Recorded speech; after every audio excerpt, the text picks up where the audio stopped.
Until reading your book, I never realized how many divine creators have been born from virgin women as Mary.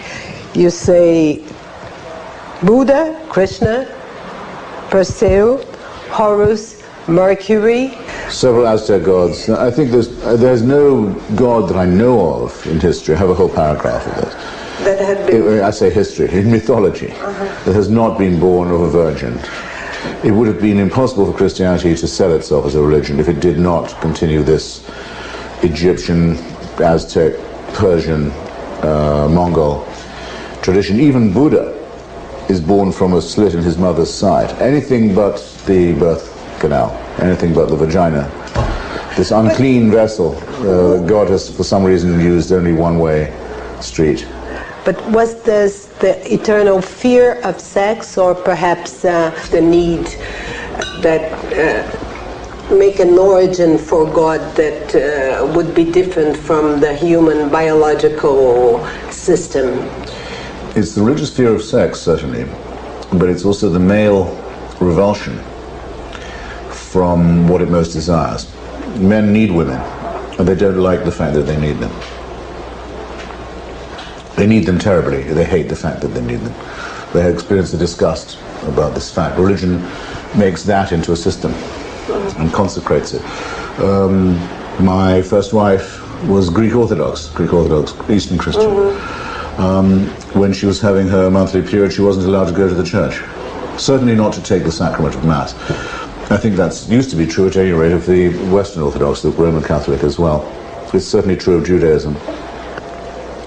And the revulsion from female menstrual fluids is very common, of course, also in Islam and all other cults. This comes from human anthropology. It does not come from heaven. It does not come from the sky. It doesn't come from the planets. It doesn't come from the sun and the moon and the stars. It comes from the base, very primitive forms of human anthropology. It's the first thing to know about it. Let's take a look at the three monotheist religions. You have been submerged in the readings of the scriptures of a same story told in three different ways. But it was not very clear for me your own view on the three mostly known men in humanity, Moses, Muhammad, and Jesus. Tell us about them. Moses is a mythical figure, invented many centuries after he died. There are probably four authors of what is called the Torah, the Jewish Bible, the Pentateuch, the first five books of the New Testament. Invented. Biblical scholarship suggests at least four authors, contradicting each other, sometimes synthesizing each other. Nobody except the fanatical Orthodox Jews believes that Moses was the author of the Torah, or that God dictated it to him. He's the author, in other words, at second hand. Muhammad, of whom it's also said that he dictated a book at God's, or the Archangel Gabriel's dictation, is not quite so much a figure in mythical legend. There probably was such a person. It seems quite likely there was such a person. That much of what we know about him is legendary. He's on the borderline. Jesus of Nazareth is much more on the borderline. Earlier, between the two. He's more in the world of William Tell, Robin Hood, King Arthur, the legendary figure. Certainly most of what was written about him and what is claimed is written, as with Muhammad, as with Moses, many hundreds of years afterwards, by people who didn't know him, who were themselves very parti pris, as the French say, very partisan. But the effort that they make to make the story come true suggests that there may have been some sort of human individual involved. In each case, it's the desire to fabricate a story that testifies to the strength of the belief. How would you draw Jesus in his lifetime? What's your view? We only have, even at the best, even at the claims of his supporters, written many years later, and very discrepant.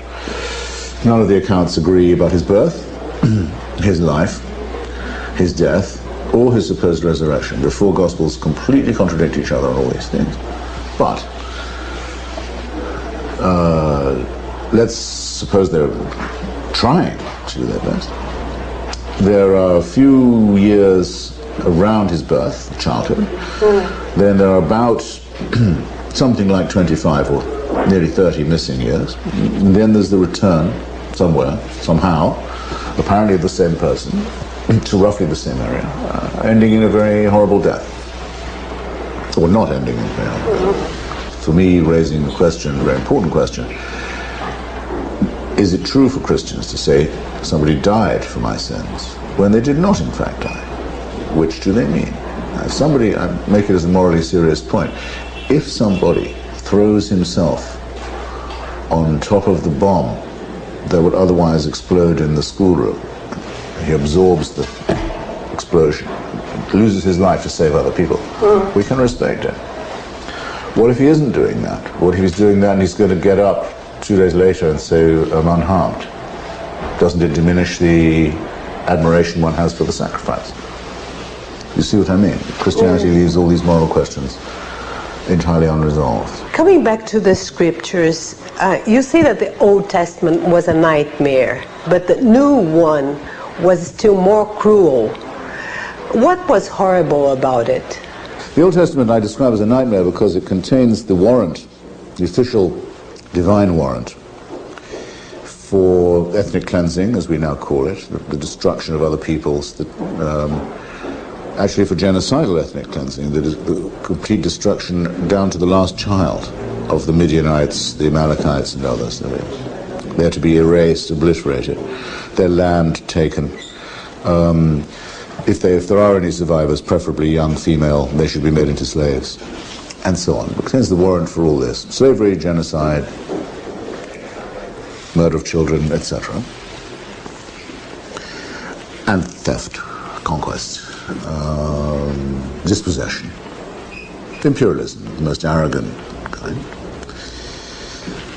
But that's it. Once the Midianites or the Amalekites have been destroyed, or the Moabites have been destroyed, that's it. They don't suffer anymore for not being Jewish or not having a covenant with God. They're gone, but that's it. There's no hell. But now we're going to torture you after you're dead forever. Right. That completely evil idea only comes with Jesus of Nazareth,